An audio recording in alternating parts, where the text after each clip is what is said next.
Assalamualaikum warahmatullahi wabarakatuh. Waalaikumsalam warahmatullahi wabarakatuh.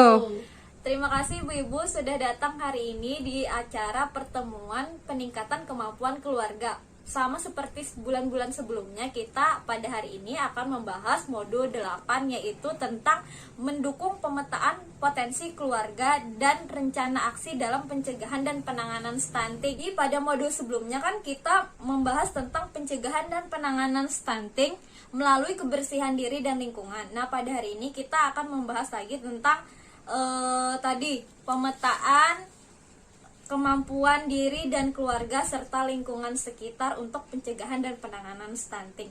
Nah, ibu-ibu, pada bulan kemarin kan kita ada namanya tabel janji diri. Nah, apakah ibu-ibu sudah melakukannya? Sudah, Bu. Nah, ada yang sudah? Apa ada yang belum komitmen dengan tabel janji dirinya? Ulun sudah. Oke, kalau sudah semuanya alhamdulillah, berarti bagus semuanya ibu-ibu ya. Nggih. Nah, pada hari ini kita akan melakukan pemetaan kemampuan diri dan keluarga dalam pencegahan dan penanganan stunting dan manfaatnya untuk diri kita apa. Nah, jadi untuk membahas ini kita akan membagi 3 kelompok ibu-ibu. Yang pertama kelompok 1, kelompok 2, dan kelompok 3. Terserah ibu-ibu boleh berkumpul dengan teman-teman di sampingnya. Jadi minimal 5 orang lah ibu-ibu. Ulun beri waktu 5 menit dalam berdiskusi. Apa yang didiskusikan? Jadi ini yang akan kita diskusikan. Apa saja yang termasuk kemampuan diri dan keluarga yang dapat dimanfaatkan oleh keluarga untuk mencegah stunting. Nah, dari hasil diskusi nanti ibu-ibu tulis di kertas HPS-nya itu, nanti kita bahas sama-sama. Perwakilannya akan membacakan hasil diskusinya.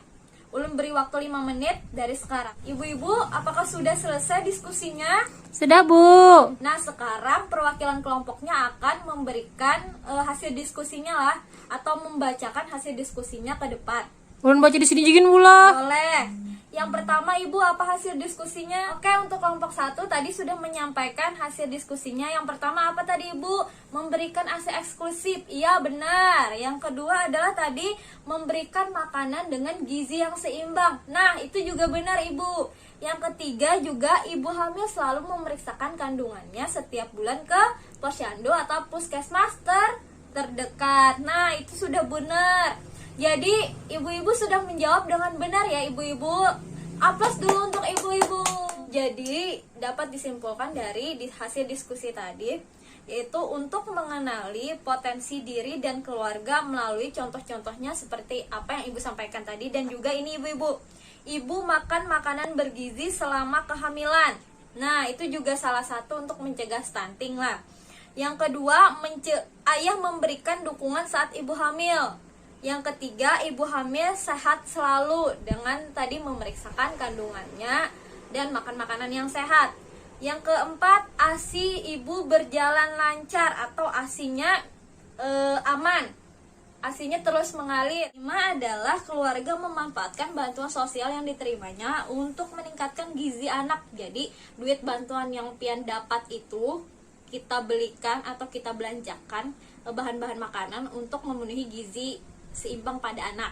Nah, yang keenam atau yang terakhir, ibu memasak sendiri makanan sehari-hari untuk keluarga. Jadi ibu tahu kehigienisannya, kebersihannya, dan segala macamnya. Jadi ibu sudah tahu apa kandungannya yang di dalamnya, harus sesuai dengan gizi yang seimbang seperti protein, vitamin, mineral, dan juga karbohidrat yang paling penting ya ibu-ibu ya. Jadi harus seimbang. Di sini apakah ibu-ibu sudah memahami tentang kemampuan keluarga yang dapat kita manfaatkan untuk mencegah stunting? Nggih, Bu. Alhamdulillah. Berarti kita akan melanjutkan ya ibu-ibu pelajaran atau diskusi selanjutnya. Nah, ada lagi kah, Bu? Ada ibu-ibu, sabar ya. Nggih. Jadi di sini ada tabel ibu-ibu. Tabel pemanfaatan kemampuan diri dan keluarga. Nah, di sini ada pertanyaan potensinya. Apakah ibu sehat selama kehamilan? Sehat tidak, Bu? Sehat, Bu. Kalau sehat kita contreng ya. Apakah ayah memberikan dukungan saat ibu hamil? Iya, Bu. Oke. Kita contreng, iya. Apakah ayah terlibat dalam pengasuhan anak selama ini? Iya, Terlibat Bu. apa tidak, Bu? Ada Bu menggani biasanya. Boleh. Berarti kita contreng. Apakah anak sudah mendapatkan ASI eksklusif pada usia 0 sampai dengan 6 bulan? Iya Bu. Tidak diberi makan pisang dan segala macamnya kan, Ibu? Kok ada Bu? Pas Oh, sudah umur bagus. 7 bulan jadi bari. Berarti sudah pas kalau MPASI setelah 6 bulan. Nggih. Apakah asupan gizi anak sudah tercukupi setiap harinya? Insya Allah Bu cukup aja Bang. Anak ulun tuh. Ya, harus dipergunakan. Misalnya ada lingkungan sekitar, misalnya kita tanami pepaya atau segala macamnya untuk buah dan sayurnya. Misalnya ikan, ada sungai, kita bisa mengambil ikan. Oke, kita lanjutkan yang ketujuh. Apakah sudah memantau tinggi badan anak setiap bulan? Sudah Bu, ke posyandu dong ulun. Nah, wajib ya setiap bulan ke posyandu. Yang Nggih. ke-8, apakah sudah memantau berat badan anak setiap bulan? Inggih Bu. Oke, kalau di posyandu tinggi badan dan berat badan. Inggih. Apakah orang tua sudah membiasakan bermain dengan anaknya? Kadang-kadang Bu bilanya kada haur. Tapi rajin juga Pang. Berarti kita bisa contreng ya. Inggih. Dan yang terakhir adalah apakah anggota keluarga sudah bekerja sama untuk mengerjakan pekerjaan rumah tangga? Babagi Bu kadang-kadang bila ulun uyuh. Nah, berarti sudah juga kita contreng. Jadi dari tabel ini apakah sudah ada yang bisa ibu-ibu kerjakan di rumah? Tadi kan sudah hampir semuanya ya. Berarti hampir semuanya sudah melakukan. Apabila yang belum melakukan, dicoba di rumah untuk melakukan. Jadi ini adalah untuk mencegah stunting.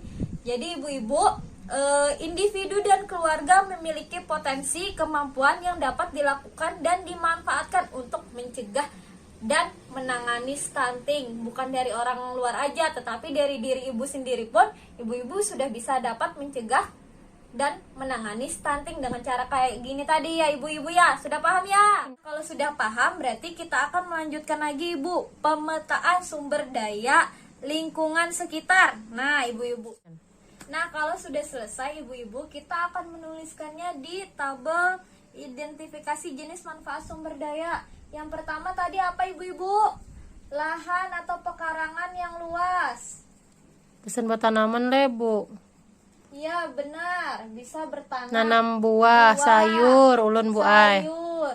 Apalagi? Nanam kangkung. Nanam boleh, nanam kangkung, pepaya, pisang dan segala macamnya. Yang kedua adalah jenis sumber dayanya, misalnya apa? Posyandu.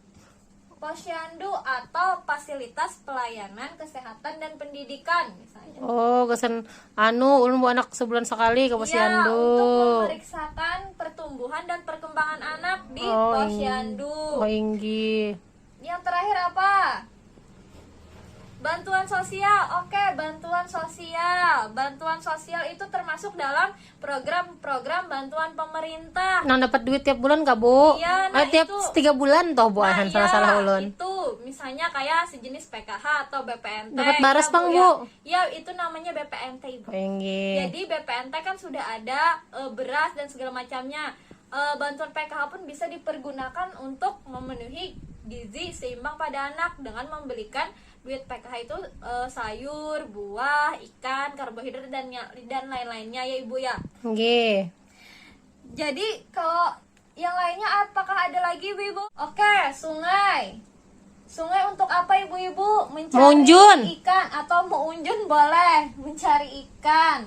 Kalau lagi musim ikan misalnya bisa untuk dipergunakan makan dan juga dijual. Nah, sudah benar ibu-ibu semuanya. Terima kasih sudah bisa berdiskusi hari ini. Nggih. Jadi, lingkungan sekitar memiliki potensi dan sumber daya yang dapat dimanfaatkan untuk pencegahan dan penanganan stunting. Kita tadi kan sudah berdiskusi ada 2 nih tentang kemampuan diri dan keluarga dan kemampuan lingkungan. Selanjutnya ibu-ibu dari informasi ini hendaknya ibu-ibu untuk melakukannya di rumah dan menyampaikan kepada keluarga dan tetangga sehingga dapat bersama-sama mencegah dan menangani stunting. Nah, untuk ibu-ibu ini, apakah rencana ibu ke depannya untuk menangani dan mencegah stunting? Nah, ibu-ibu bisa menuliskannya di tabel janji diri atau kertas map plan. Nah, jadi ibu-ibu harus menulisnya di situ ya ibu-ibu. Nggih. 5 menit saya beri waktu. selanjutnya math plan-nya bisa ibu bawa pulang dan tabel janji dirinya bisa diserahkan ke saya. Jadi math plan itu bisa dilakukan di rumah ibu-ibu. Nah, kalau sudah ibu-ibu bisa mengumpulkan tabel janji dirinya ke saya dan math plan-nya bisa ibu bawa pulang ke rumah. Jadi ibu-ibu harus melakukan rencananya sesuai dengan math plan yang ibu-ibu tulis tadi. Ya ibu-ibu ya. Jadi ibu-ibu ulun ingatkan sekali lagi untuk memaksimalkan bantuan sosial yang sudah diberikan oleh pemerintah kepada ibu-ibu untuk mencegah dan menangani stunting, karena itu adalah salah satu program dari pemerintah untuk mencegah dan menangani stunting ya ibu-ibu ya. Ibu-ibu untuk mengetahui lebih lanjut terkait pencegahan dan penanganan stunting maka dapat menghubungi fasilitator sebagai SDM Kesos. Fasilitator akan membantu peserta merujuk ke layanan atau fasilitas yang dibutuhkan oleh ibu-ibu semuaan. Nah, dari pelajaran atau diskusi kita hari ini, kita dapat menyimpulkan bahwa kemampuan diri dan keluarga ataupun kemampuan lingkungan sekitar dapat dimanfaatkan untuk mencegah dan menangani stunting ya ibu-ibu ya. Oke, sampai sini ibu-ibu sudah paham? Insyaallah Bu. Jadi kalau sudah paham, kita akan ketemu lagi ibu-ibu pada sesi selanjutnya yaitu sesi 14. Kita akan ketemu bulan depan dengan jadwal yang sama ya ibu-ibu ya. Untuk hari ini apakah ada pertanyaan ibu-ibu? Gak ada Bu. Kalau sudah tidak ada pertanyaan, maka saya akan menutup pertemuan kelompok pada hari ini dengan membacakan Alhamdulillah. Terima kasih ibu-ibu. Wassalamualaikum warahmatullahi wabarakatuh.